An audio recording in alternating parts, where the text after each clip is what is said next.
Friend, आपका जी study classes में स्वागत है। सबसे पहले आई एम सॉरी क्योंकि मैं 2 दिन से वीडियो अपलोड नहीं कर पा रही हूँ केमिस्ट्री का। बायो का तो मैं इधर भी डेली कर रही हूँ, ठीक है। तो आज हम लोग पढ़ेंगे क्या, देखिए अल्कोहल, फिनॉल एवं ईथर तो हम पढ़ ही रहे हैं, ठीक है। अब सबसे इम्पॉर्टेंट जो टॉपिक था उसे हमने इससे पहले मतलब कोल्वेज रिएक्शन क्या होता है, रैमन टीमर रिएक्शन क्या होता है, इसे हमने बता दिया। और आज हम लोग देखेंगे एथेनॉल, ठीक है, एथेनॉल और मेथेनॉल, ठीक है, एथेनॉल और मेथेनॉल को बनाने की विधि। देखिए एथेनॉल कैसे बनाते हैं और मेथेनॉल कैसे बनाते हैं इसे हम लोग जानेंगे, तो बहुत ज़्यादा इम्पॉर्टेंट भी है। देखिए इसमें इम्पॉर्टेंट क्या है, हम सबसे पहले मेथेनॉल पढ़ने जा रहे हैं, तो हम हेडिंग पहले बना ले रहे हैं। हमने यहाँ पर हेडिंग बना लिया मेथेनॉल।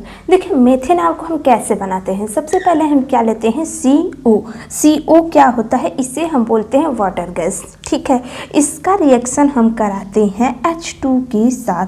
अब H2 के साथ जैसे हम रिएक्शन कराते हैं तो ये डायरेक्ट मेथेनॉल में कन्वर्ट नहीं होता है। इसके लिए हम क्या करते हैं, इसमें हमें कुछ उपस्थित करना होता है, जैसे ZNO जिंक ऑक्साइड हो गया और Cr2O3। इसको हम जैसे प्रेजेंट करते हैं और इसमें हम कुछ वायुमंडलीय दाब लगाते हैं। वायुमंडलीय दाब क्या होता है, तो जैसे हम लोग जिस एटमॉस्फेयर में हैं, ये एटमॉस्फेयर जो है मतलब वायुमंडलीय दाब हम लोग के शरीर पर भी कुछ दाब लगा रहा है, ठीक है। तो इस रिएक्शन को करने के लिए हमें इस रिएक्शन में कुछ दाब लगाना पड़ता है। तो कितना दाब, 200 से 300 ATM। ATM का मतलब क्या है, एटमॉस्फेयर, ठीक है। अब कितना ताप देते हैं, हम देते हैं इसमें टेम्परेचर 573 to 673 केल्विन, ठीक है।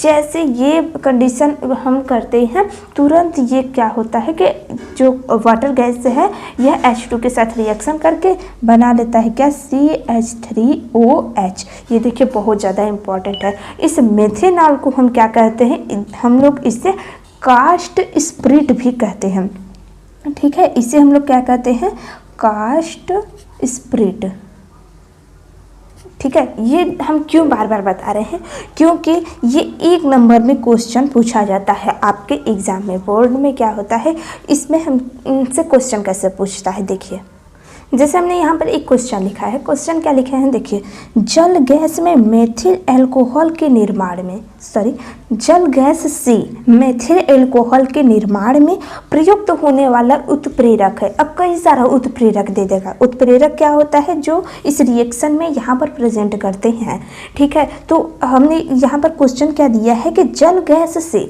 जल गैस किसे बोलते हैं, इससे हम लोग कहते हैं वाटर गैस। वाटर को हिंदी में क्या कहते हैं, जल कहते हैं, ठीक है। तो ये हो गया वाटर गैस, ठीक है। जल गैस से मेथिल अल्कोहल मतलब इससे मेथिल अल्कोहल के निर्माण में प्रयुक्त होने वाला उत्प्रेरक, ये जो उत्प्रेरक है उसमें मान लीजिए ऑप्शन में क्या होगा कि कई सारा दे देगा उत्प्रेरक, जिसमें से एक रहेगा ZNO और Cr2O3। तो ये आपको पता रहेगा तभी तो आप ये रिएक्शन कर सकते हैं, या फिर रिएक्शन छोड़िए ये आप आंसर बता सकते हैं। और इसी चीज़ को, ठीक है, ये जो हमने बताया है इसको एक और फॉर्म में लिख सकते हैं। अब किस फॉर्म में लिख सकते हैं, देखिए ZNO तो वैसे ही रहेगा, इसको मतलब Cr2O3 जो है इसको हम इस रूप में लिखेंगे Cr2O3, ये भी लिख दिया। और इसके साथ ऑप्शन में आपको CuO कॉपर ऑक्साइड भी मिल सकता है, क्यूप्रस ऑक्साइड जो हो गया, ठीक है। तो ये आपको पता होना चाहिए, आप ये लिखिए या फिर ये, दोनों सही है, ठीक है। इसी के साथ एक क्वेश्चन हम और पूछ ले रहे हैं आपसे। अगर आप हमारे लेक्चर को डेली अटेंड करते होंगे और पूरी कॉन्सेंट्रेट के साथ, तो आप इस क्वेश्चन का आंसर जरूर देंगे, क्योंकि हमने एक एक पॉइंट को क्लियर किया हुआ है, ठीक है। तो हमारा क्वेश्चन क्या है, ल्यूकास अभिकर्मक है। अब आपको हम केवल 2 ऑप्शन दिए हैं, इसमें से आपको बताना होगा कि ऑप्शन A सही है या B। मतलब ल्यूकास अभिकर्मक है सांद्र HCl और एनहाइड्रस कह सकते हैं निर्जल को, निर्जल ZnCl2, या फिर दूसरा है ऑप्शन तनु HCl या निर्जल ZnCl2। आपको आंसर इसका देना है कमेंट में, ठीक है। अब हम आते हैं अपने टॉपिक पर, जो कि हम पढ़ रहे हैं क्या, मिथेनॉल, ठीक है। मेथेनॉल बनाने की विधि हमने आपको बता दिया, इसमें उत्प्रेरक क्या लेते हैं ये भी ज़्यादा इम्पॉर्टेंट है। ठीक है, अब हम क्या बताने चाह रहे हैं कि ये जो मेथेनॉल है अगर इसका हम कम प्रयोग करते हैं, ठीक है, मेथेनॉल जो यूज कर रहे हैं, ठीक है, इसका प्रयोग अगर हम कम करते हैं तो हमें अंधापन आ जाता है। अंधापन का मतलब क्या हुआ कि आँखों से दिखाई कम देता है। ठीक है, अगर यही मेथेनॉल जो है इसकी मात्रा अगर हम अधिक ले लें, ठीक है, मेथेनॉल जो है इसकी मात्रा अगर हम अधिक ले लेते हैं तो क्या होगा, मृत्यु हो जाएगा और क्या। ठीक है, मेथेनॉल का मतलब क्या हुआ, अगर इसको हम कम लेंगे तो अंधापन आ जाएगा, अधिक लेंगे तो मृत्यु हो जाएगा। मतलब हमें अगर जो ले रहे हैं इसको एवरेज में लेना होगा। ठीक है, अब देखिए ये तो रहा इसकी बुराइयाँ, ठीक है, बुराइयाँ कहिए या फिर अच्छाइयाँ जो भी कहना कहिए। अब इसके हम यूज देखने जा रहे हैं कि जो मेथेनॉल है इसका हम इससे कुछ बना सकते हैं क्या। मेथेनॉल जो है इसका प्रयोग हम कहाँ करते हैं, तो मेथेनॉल से क्या हम फॉर्मेल्डिहाइड बना सकते हैं कि नहीं, फॉर्मेल्डिहाइड। ठीक है, मेथेनॉल से ही तो फॉर्मेल्डिहाइड बनाते थे, याद कीजिए ना रिएक्शन, देखिए CH3OH, ठीक है, इसे ही मेथेनॉल कहते हैं। अरे फॉर्मेल्डिहाइड हमें बनाना है, बस यहाँ पर CO को प्रेजेंट कर देते हैं और यहाँ पर 573 केल्विन प्रेजेंट करते हैं। जैसे ये रिएक्शन मतलब इस कैटालिस्ट को प्रेजेंट करते हैं, तुरंत मेथेनॉल जो है ये फॉर्मेल्डिहाइड में कन्वर्ट हो जाता है। फॉर्मेल्डिहाइड क्या होता है, CHO, यही तो है फॉर्मेल्डिहाइड। ठीक है, तो अब ये रहा मेथेनॉल। मेथेनॉल जो है वो कंप्लीट हो गया। अब हम पढ़ने जा रहे हैं एथेनॉल। ठीक है, एथेनॉल, एथेनॉल। ठीक है, अब देखिए घर में सबकी चीनी होता है। अब हम आज आपको बताने ही जा रहे हैं कि एथेनॉल कैसे बनाते हैं। ठीक है, देखिए घर में सबके यहाँ चीनी होता है। ठीक है, चीनी होता है। चीनी कैसा होता है, तीता होता है, नहीं मीठा होता है। ठीक है, अब चीनी जो है, क्या आपको पता है कि चीनी जो है इसका फार्मूला क्या होता है, तो आपको पता ही होगा, नहीं पता तो जान लीजिए ना, C12H22O11। ठीक है, ये चीनी का फार्मूला होता है जिसे हम लोग कहते हैं शुगर। ठीक है, अब हम क्या करते हैं, देखिए हम चीनी को ले लेते हैं। ठीक है, चीनी को ले लिए C12H22O11, इसमें हम क्या किए, पानी डाल दिए। ठीक है, पानी हम डाल दिए। अब किसकी उपस्थिति में कुछ इसमें उपस्थित कर देते हैं, एक एंजाइम है। कौन सा एंजाइम है, एंजाइम का नाम है इन्वर्टेज। अब लोग कहेंगे कि हाय राम, अब तक हम सोचे थे एथेनॉल बना लेंगे, लेकिन ये तो एथेनॉल बनाने के लिए तो इसमें इन्वर्टेज एंजाइम आ गया, अब हम कहाँ पाएंगे ये। ठीक है, इसीलिए तो बताएं कि इन्वर्टेज पाया जाता, नहीं तो आप घर में ही नहीं एथेनॉल बना लेते। ठीक है, देखिए इथेनॉल का कैसे बनाते हैं, सबसे पहले हम क्या लेते हैं, सुक्रोज लेते हैं, इसमें हम पानी डालते हैं इन्वर्टेज एंजाइम के प्रेजेंट में। जैसे ही हम इन्वर्टेज एंजाइम को प्रेजेंट करते हैं, ये जो शुगर मतलब हमारा जो चीनी है ना, ये दो भाग में टूट जाता है। दो भाग में टूटकर बना क्या लेता है, ग्लूकोज। ठीक है, ग्लूकोज, और क्या बनाता है, फ्रक्टोज। फ्रक्टोज, अरे फ्रक्टोज लिखा जाना। ठीक है, फ्रक्टोज। ठीक है, अब इनका फार्मूला भी तो देख लीजिए क्या होता है ग्लूकोज का। ग्लूकोज का सबको पता होता है क्या, C6H12O6। फ्रक्टोज का क्या होता है, C6H12O6। अब कुछ लोग तो सिर पे हाथ रख लिए होंगे कि हाय भगवान, दोनों का तो फार्मूला एक ही जैसा है, हमें कैसा पता चलेगा कि ये ग्लूकोज है या फ्रक्टोज है। देखिए, जब भी अगर इस तरह आपको कन्फ्यूज़न आए कि ग्लूकोज और फ्रक्टोज में हमें कैसे पता चलेगा कि ये ग्लूकोज है या फ्रक्टोज, तुरंत आप वहाँ पर देखिए ग्लूकोज जो होता है इसमें CHO समूह पाया जाता है, मतलब एल्डिहाइड समूह पाया जाता है। और ये जो फ्रक्टोज है इसमें कीटोज समूह पाया जाता है CO। ठीक है, CO उल्टा बना है, कोई बात नहीं, कहीं से भी वो जो है कार्बन से डबल बॉन्ड से जुड़ना चाहिए।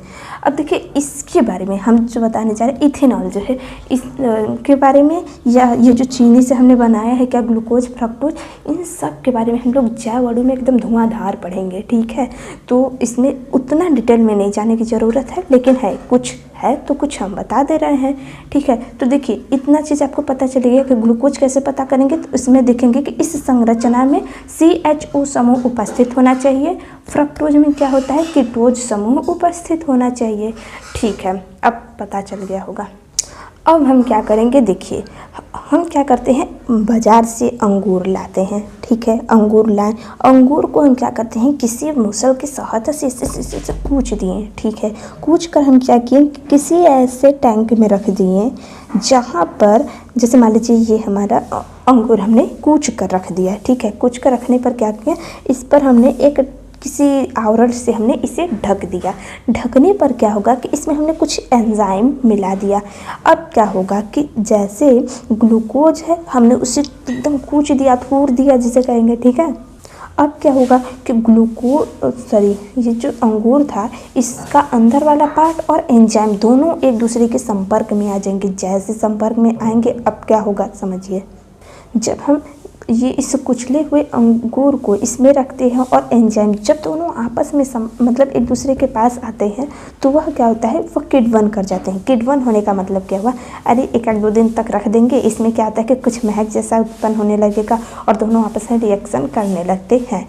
ठीक है, ये सारे रिएक्शन कब हो रही हैं, जब हम इसको किसी ऐसे टैंक में रखे हैं जहाँ पर ऑक्सीजन उपस्थित नहीं है। ठीक है, तो क्या होगा, जब एंजाइम और अंगूर दोनों रिएक्शन कर जाते हैं तो क्या बनाएंगे, तब बनाते क्या है, एथेनॉल।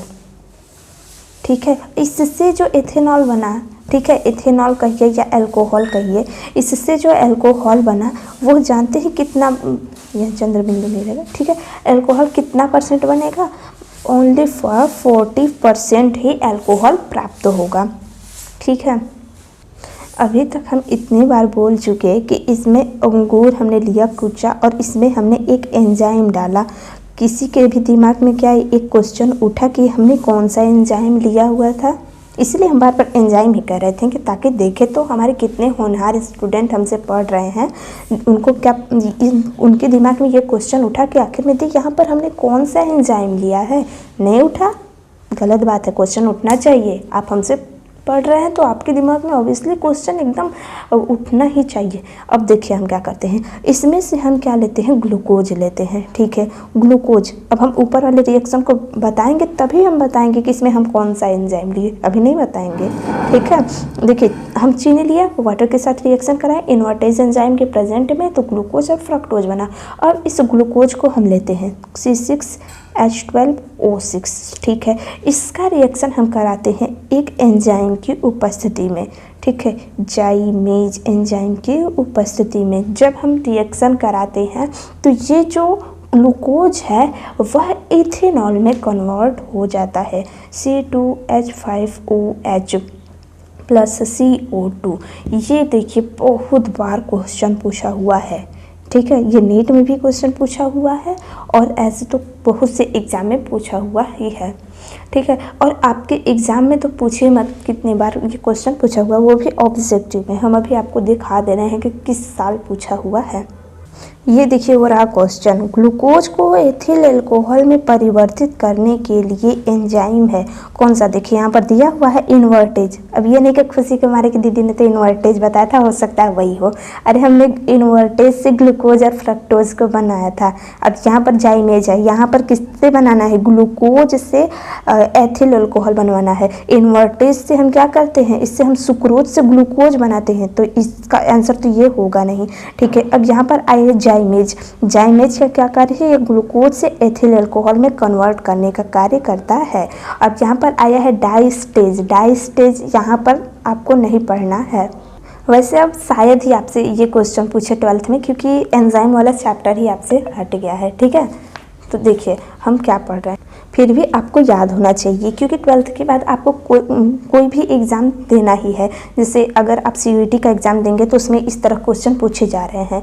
ठीक है, अभी आपको क्या होगा, देखिए हम यहाँ पर बता दे रहे हैं। अभी CUET में फेज़ 2 में, ठीक है, फेज़ 2 में क्वेश्चन पूछा हुआ था क्या, ग्लूकोज को। ठीक है, ग्लूकोज का रिएक्शन हम कराते हैं, किसकी उपस्थिति में हम कराएं कि ये जो ग्लूकोज है यह एक कार्बन की श्रृंखला में प्राप्त हो जाए।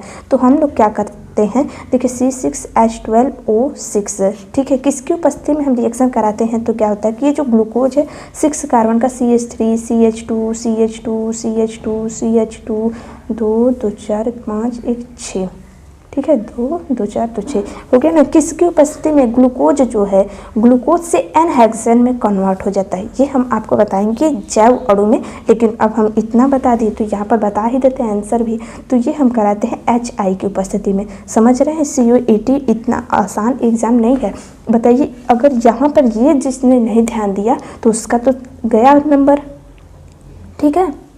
तो आपको एक एक पॉइंट हम इसीलिए बताते हैं कि बहुत ज़्यादा इम्पॉर्टेंट है। अब एग्जाम्पल के थ्रू समझ सकते हैं कि जैसे पहले क्या था कि क्वेश्चन पूछते थे तो बहुत ही आसानी से पूछ देते थे कि हाँ ये जो है, मान लीजिए क्वेश्चन है कि ग्लूकोज का रिएक्शन हम कराते हैं तो क्या प्राप्त होता है। अक्सर लोग यही पढ़ते हैं कि ग्लूकोज का रिएक्शन हम कराते हैं जाइमेज एंजाइम की उपस्थिति में तो क्या प्राप्त होता है, इथेनॉल प्राप्त होता है। ये लोगों को पता रहता है क्योंकि ये बनता है, ये ज़्यादा लोग ध्यान देते हैं। लेकिन इससे ये बना, लेकिन किसकी उपस्थिति में बना ये बहुत कम लोग ध्यान देते हैं। समझ रहे हैं, क्वेश्चन एक ही है लेकिन घुमा कर पूछ रहा है। पहले एग्जाम्पल के थ्रू आप समझ सकते हैं, पहले क्वेश्चन किस तरह पूछता था, बहुत ईजी, मतलब किससे क्या बनता है ये। लेकिन अब किससे क्या बनता है और क्यों बनता है, अब इस तरह क्वेश्चन बन रहा है, ठीक है। तो आज का लेक्चर इतना ही रहेगा दोस्तों। कैसा रहा आप हमें ज़रूर कमेंट बॉक्स में बताइएगा। थैंक यू तो हमने कर दिया, लेकिन यहाँ पर आपको पता हो जाना चाहिए कि कौन सा एंजाइम यहाँ पर उपस्थित होगा। तो यहाँ पर जाइमेज एंजाइम की उपस्थिति में कराते हैं, ठीक है। ग्लूकोज को अंगूर जो लिए थे उसको हमने कुछ काच कर नहीं थूर कर करिए ठीक है। ग्लूकोज को हम ग्लूकोज बार बार क्यों करें, अंगूर को, ठीक है, अंगूर को हम लिए और जाइमेज के प्रेजेंट में, ठीक है, जाइमेट लिखे, देखिए जाइमेज रहेगा, ठीक है। अब इसकी उपस्थिति में हम जब कराते हैं तो हमें इससे केवल 40% ही अल्कोहल प्राप्त होता है, ठीक है। तो ये आप याद रखिएगा। Thank you.